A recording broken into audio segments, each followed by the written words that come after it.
This one is going to be another ramble, because when I do a ramble video, I probably get more views than doing any other kind.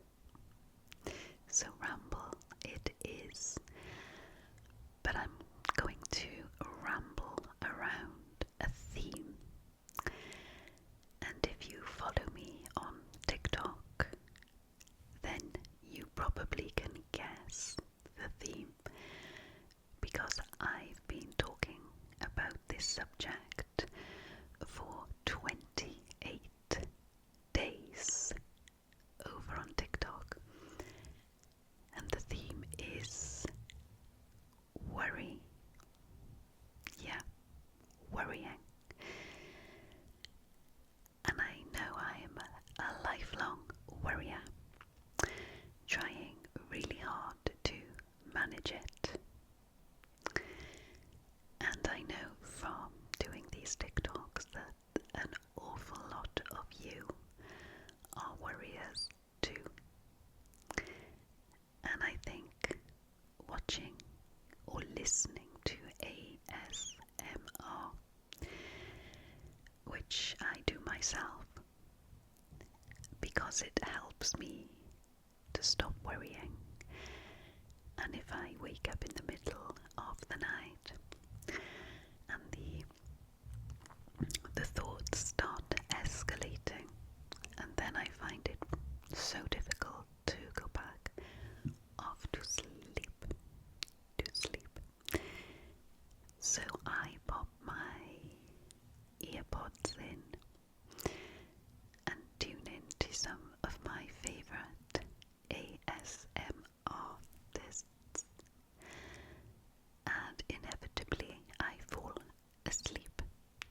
So I think people who like ASMR are often worriers. You may agree, or you may disagree. Nevertheless, that is what I'm going to ramble about today. The subject is quite fresh in my mind because, as I say, I did this challenge. I am naturally an introvert and a people pleaser. I get very anxious about putting myself out here sometimes, and it occurred to me that something I could do would be to challenge myself, because challenge is one of the things I've put on my vision board this year. I believe that challenging myself to do things that put me outside of my normal comfort zone, I think it's good for me. So I decided to make myself a little bit vulnerable, or should I say very vulnerable, and to talk about my own sort of the type of worrying I've always done, and to open up a little bit about my life, really. So I did a little diary, visual, sort of. It wasn't ASMR, it was just spoken. And I put the camera on for about 5 minutes, pretty much every day. I did miss a few, so it went on longer than 28 days. And just whatever popped in my head. And I didn't really script anything. I kind of waited for inspiration to know what to talk about.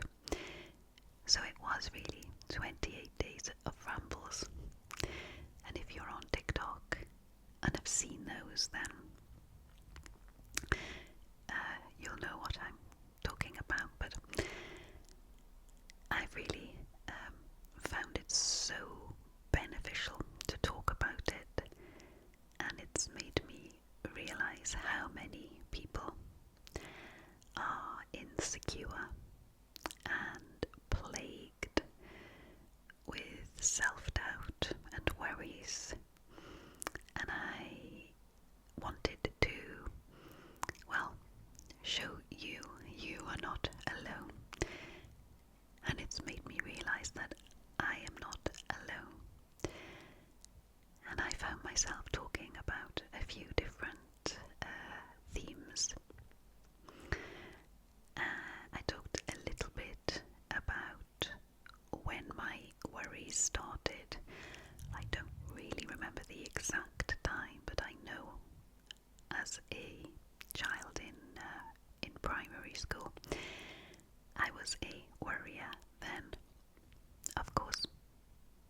circle of friends. It was a boy.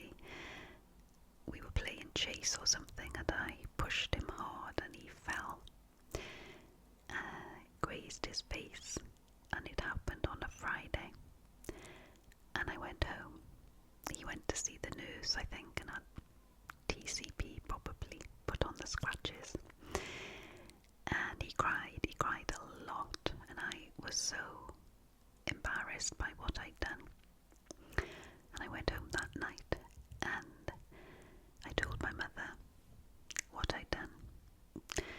And instead of kind of thinking, well, I'm sorry for what I did, and the worries just got worse throughout the course of the weekend. I was sure that his mother was going to come up the school and I was going to be hauled up in front of the head teacher.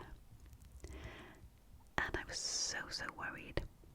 And I went to school on Monday and he seemed fine. And I said, "What did your mother say?" And he said, "She laughed and said, 'A girl did that to you.'" And it was all forgotten. But that was my pattern of worrying and worrying about what people thought of me and trying to not cause difficulties for myself by becoming quite small and invisible. And those worries kind of in school then about exams and what would happen if I didn't pass my exams, worrying about friends upsetting people. And then of course you leave school and you start your career, and then I had difficulties in confidence. I was a student nurse in the mid-1980s and very lacking in confidence, and went through my nurse training really not being able to stand up for myself, or if I didn't know something, instead of asking someone or asking someone to help me, I would just give the impression I knew what I was doing because I didn't want to cause a fuss. So I kind of just muddled through a lot and didn't like authority. Ward sisters, charge nurses terrified me. And I was always a good kid. Rarely got into trouble, but I still worried about it a lot. And as I got married very young, got married when I was 19, and I'd had quite a happy childhood. I think I had a happy childhood. Devoted parents, a little bit stifling, I think, looking back. My mother, unsurprisingly, is very anxious and a worrier, and that's obviously why I am like I am. I've tried to deal with worries and the way I am. My mother has never dealt with it. But I was so stifled that my mother was so terrified that something bad was going to happen to me, that I wasn't allowed to have a bicycle in case I had an accident. I wasn't allowed to swim, so I didn't learn to swim till I was an adult. I wasn't allowed to go many places or have go on dates, go to discos as they were then. And I met my first husband when we were in school together, and we really got married young, just to have some independence, I suppose. And my mother wasn't very happy about that, but there was very little she could do. I got married. One example, before we got married, I wanted to go on holiday with my boyfriend, as he was. I was a student nurse, and he had a job as well. And we wanted to go to Tenerife on a holiday, and I simply wasn't allowed to go. But rather than challenge that, I wasn't allowed to leave home either, by the way. I wanted to go to the nursing homes, and I'm sure you can imagine the reputation of some of the nursing homes. I thought it would be a lot of fun, but I wasn't allowed, so I didn't go. So I got married. So one of the other themes I've been talking about is relationship difficulties.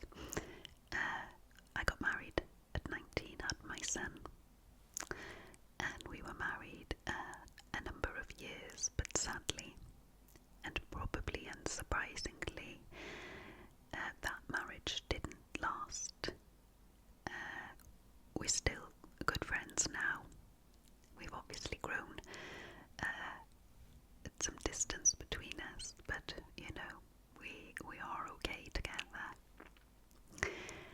And I spent a lot of years on my own, and different anxieties creep in.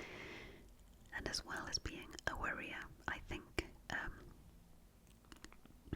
I know, looking back, as well as being the worrying kind, I was incredibly lacking in confidence, and I would say quite low self-esteem as well. And that led me to get into some fairly unhealthy relationships with boys after my divorce. I kind of wanted to, if anybody showed any interest in me and they were hardworking and studious and had a job and were perfectly sensible, I wasn't very interested in those. I kind of was veering towards the difficult people, the ones who maybe treated me as though I wasn't good enough.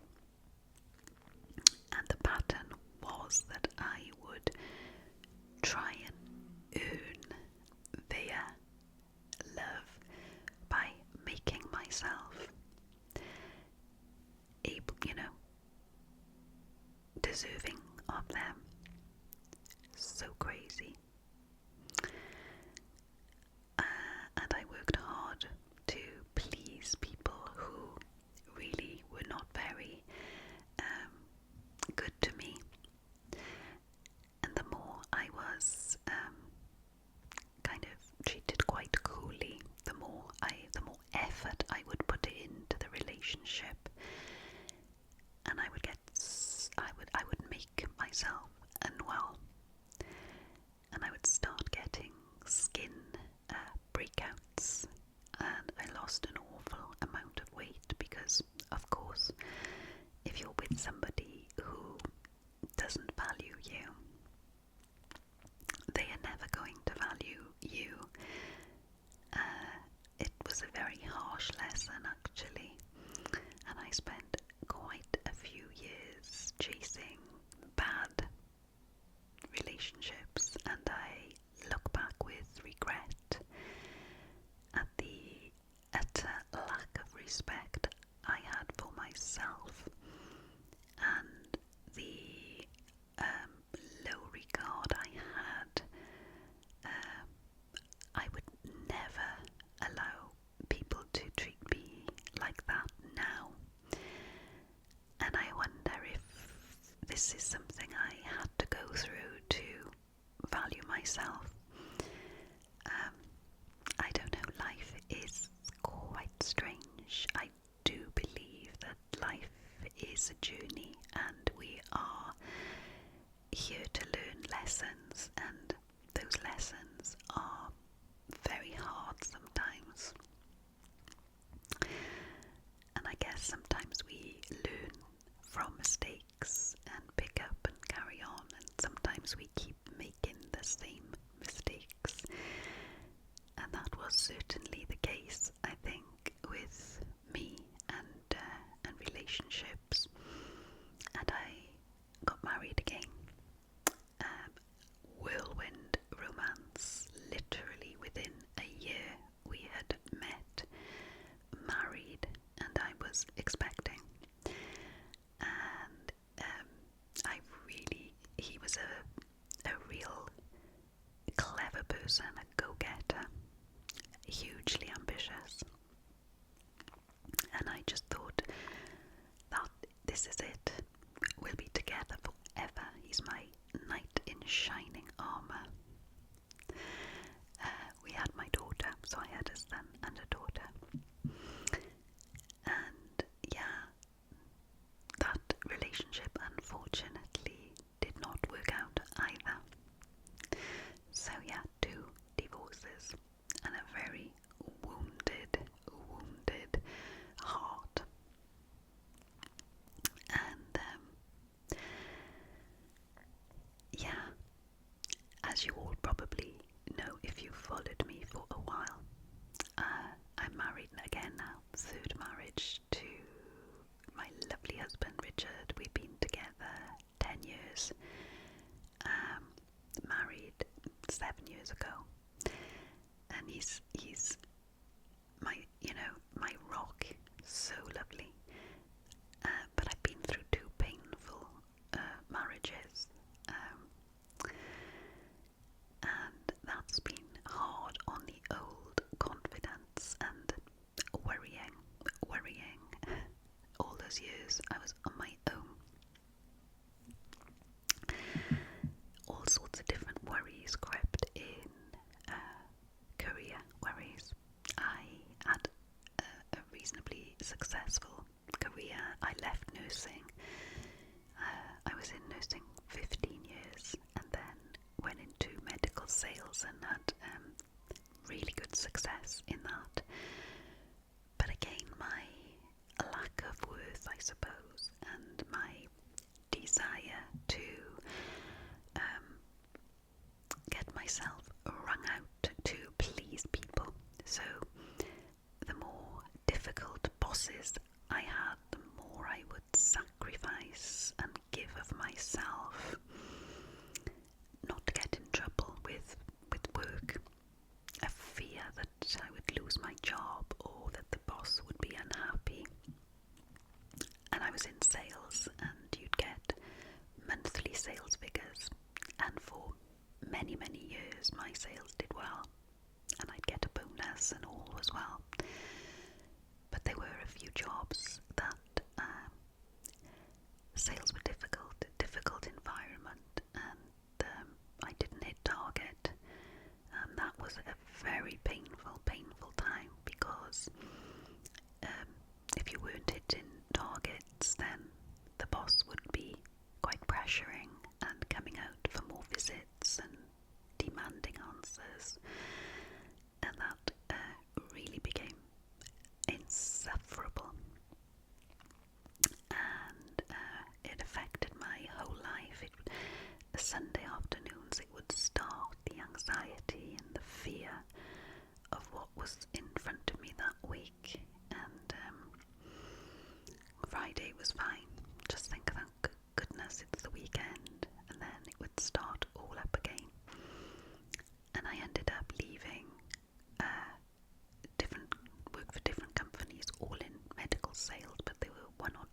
bosses that were so difficult, really difficult to work for.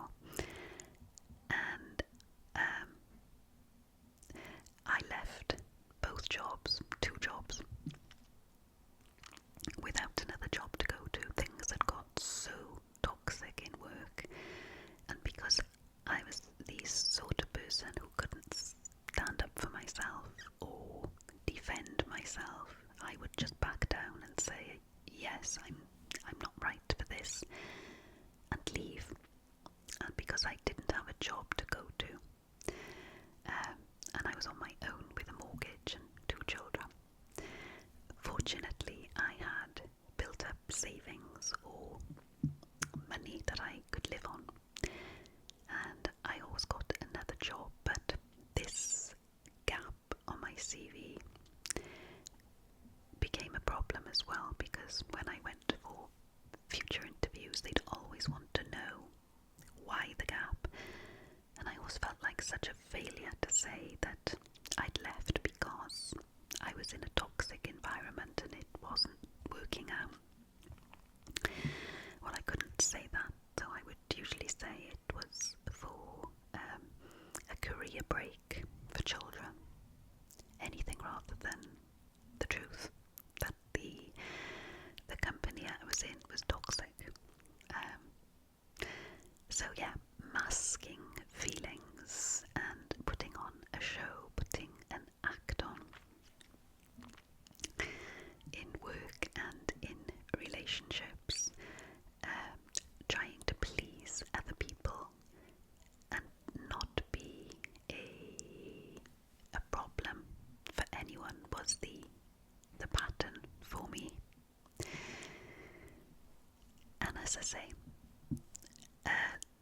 looking at how I've managed worries, and I have put a lot of work in, and I can't say I'm worry-free these days, that's certainly not the case, but I found tools to manage, and I recognise that sometimes my worrying is out of control, that it's not healthy, and that most of my worries are an illusion. I mostly worry about things that will never happen, or that happened in the past, and you can't do anything about what happened in the past. Let's move on from talking of all the difficulties in my life. Let's look at the tools I discovered. Well, one of them, and I think I've alluded to this in a video I've done previously, is my spiritual journey. And it's been an interesting one. From childhood, I was drawn to religion, churches. I went at a very young age. We had a little chapel at the end of our garden, and on a Sunday morning all these very elderly people would go and sing all these hymns, and I wanted to go and sit amongst them, so I asked my mother, and she took me to one of the elders, asked if I could come along, and of course they were thrilled to have this young child come in. And the warmth and the love I felt from these wonderful elderly people, I felt like I was in a bubble in this church. I didn't understand what was going on. I would sing along to the tunes and just feel so protected. Well, that didn't last. I got older and I stopped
religion, I realised, wasn't the answer. But I've always had this kind of spiritual feeling and, well, a belief, a certainty that there's something bigger than us. I've not really ever been able to articulate what it is, if it's a god or, but just a faith in something bigger than us. I had to take a break then. There was a lot of noise. It's the time of day when there's a lot of coming and going in the house. Never seems to be a time of utter quiet for long here. So yeah, religions came and went. But I had a spiritual belief. And I've done a video on this before, but it was my encounter with Lorna Byrne, who is the author of a few books on the subject of angels. And I will recap in case you haven't seen that video. I was, must have been 2012, I was in medical sales, single, and driving home from work from somewhere on the south coast, I believe. I was on the M4, sort of near Bristol, and heading home. And there was an interview on the Steve Wright show in the afternoon. And her name was Lorna Byrne, and she was talking about her experience from childhood, being able to see angels, and that she explained we all had a guardian angel. And Steve Wright was a little dismissive of her, really, but I was fascinated. I was so riveted to what she was saying, and I was compelled to drive. She just launched a new book, and that's why she was on the show. And I've never done this in my life, but I had to get her book there, and then I couldn't go home and order it. I needed it in my hands right then. And I was just coming sort of around the Bristol area, and I was thinking, where can I get a book? And I realised I was very near Cribbs Causeway, which is a retail park. And I thought, there is a bookshop there, I'll pull in. So I did. Off the motorway, found the retail park, and I was heading towards, I think there was a Waterstones or something, can't remember the name. As I was heading that way, I passed another, possibly W.H. Smith's, where I hadn't been intending to go, but in the window something caught my eye, and it was a poster for Lorna Byrne to be signing books in that store. I was like, oh, I got goosebumps thinking of this now. And I thought, I will come back whenever she is going to be here. I want to meet her. And I went over to look at the poster. You won't believe it. She was going to be in that store that afternoon, about an hour from when I was there. She had not announced this on the radio.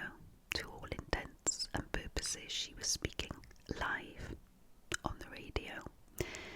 But I realised later that that was a recording. I had no idea that she was going to be there. Well, it just seemed such a coincidence. So I obviously waited for her, bought the book, got her to sign it.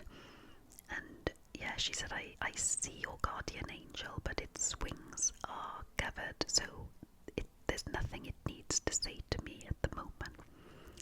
But it gave me such just an amazing feeling that I have a guardian angel. You have a guardian angel. We all have a guardian angel.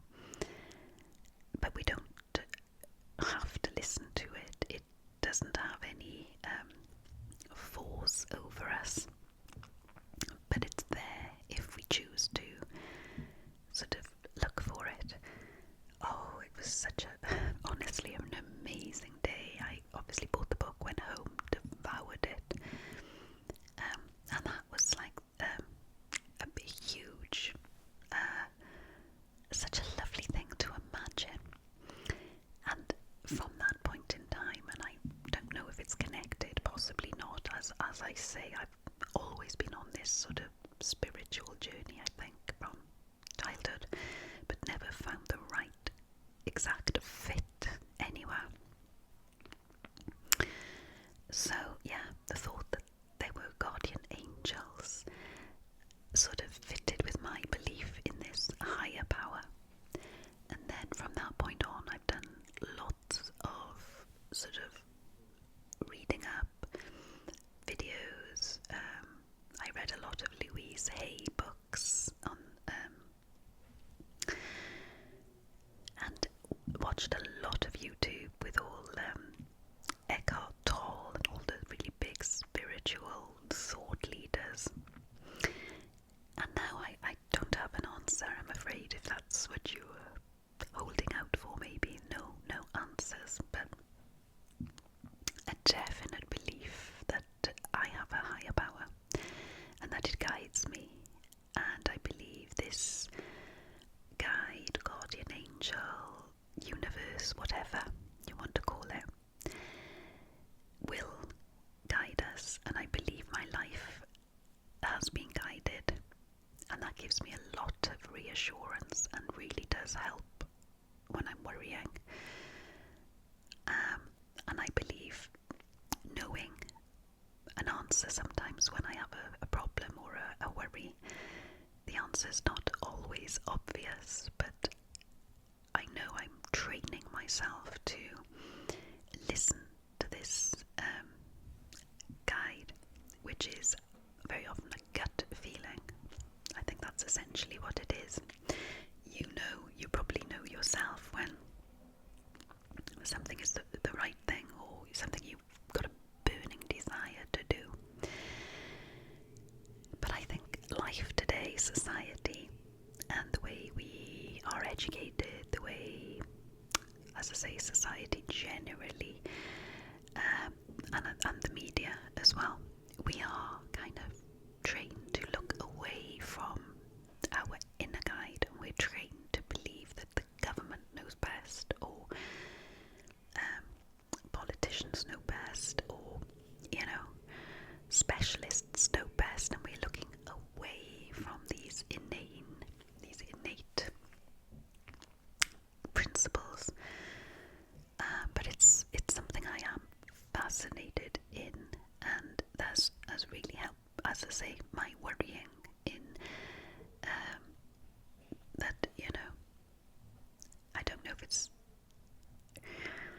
and I know there's been occasions in my life where I've felt I've wanted to do something, like move house, and I wanted to move quite a long way away from where I live. And we really tried hard. We put offers in. Each one of them, for one reason or another, didn't happen. And it just seemed so difficult. We sold our own house easily, but whenever we tried to move to this place, there were just barriers. And we'd agree a price on a house, and within a few months the buyer would decide they didn't want to move, and everything felt difficult. And then we went to view a house near, well, this very house I'm in now. They were just being built, and we were like, we can't, it's out of our price range, we won't be able to afford that house. But we came to view, and we were just smitten, and everything seemed to click into place. We found a way to buy it. We were stretching ourselves a little bit, but everything was so effortless. The lady in the sales office said, this house has just come back, it was reserved but they've pulled out.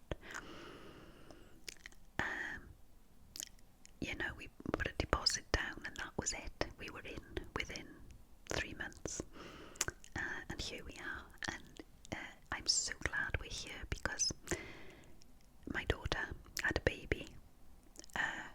My poor sister became ill and died, but I was able to be with her and look after her. My mother is elderly and a lot of health challenges, but I'm able to be here for her. And I would have been so far away from my grandson and my family and what seemed like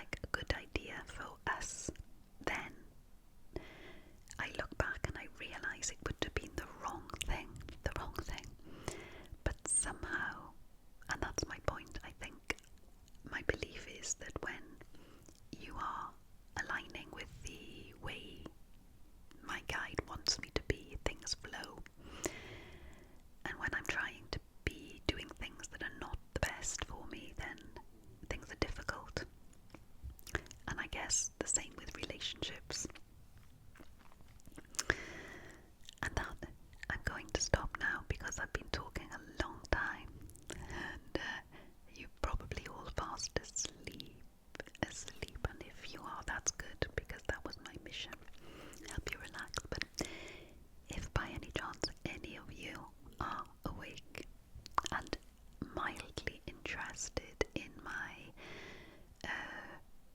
worries, how I deal with my worries, and I've not really touched on meditation and all the things that I do now to, get more grounded and less pulled in the directions that my head tells me, and trying to lean in more where my heart is and my spirit guide, my guardian angel, if you will.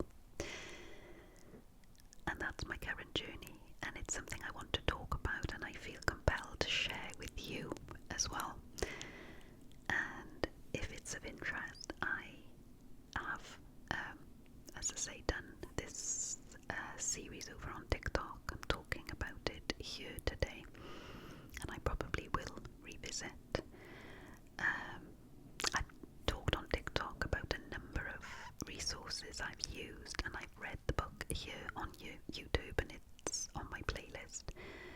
Jim and the Universe, a book by T.M. Green, and it incorporates some of the things I've been talking about the universe, a higher power. Such a good book, and you will find it on my playlist here. Read the chapters, and the author, T.M. Green, gave me permission, which is such a lovely thing to do. That's one of the resources. I've mentioned Lorna Byrne. Look her up, she's an incredible lady. I've got a website, the Welsh Lady, ASMR.com, and if you head over there, scroll to the bottom of the page, there is a little, you can sign up for my newsletter, and I'm going to be sending some emails once a week. They're not going to be spammy, I promise. Just a little recap of what I've been talking about, and including some of the resources that I have found so helpful to manage my anxieties, lack of confidence, inability to make decisions, and I'll be sending those emails out probably weekly, so go over there if you would like and sign up. But I think I will be revisiting this because there are so many of you I know, like me, who worry endlessly, and if anything I have talked about can help anyone else, then I would love that to happen. So I'm going to close off this waffle. If nothing else, I hope you have relaxed to the whispers. Thank you so much for stopping by, listening to me. I will see you very soon on another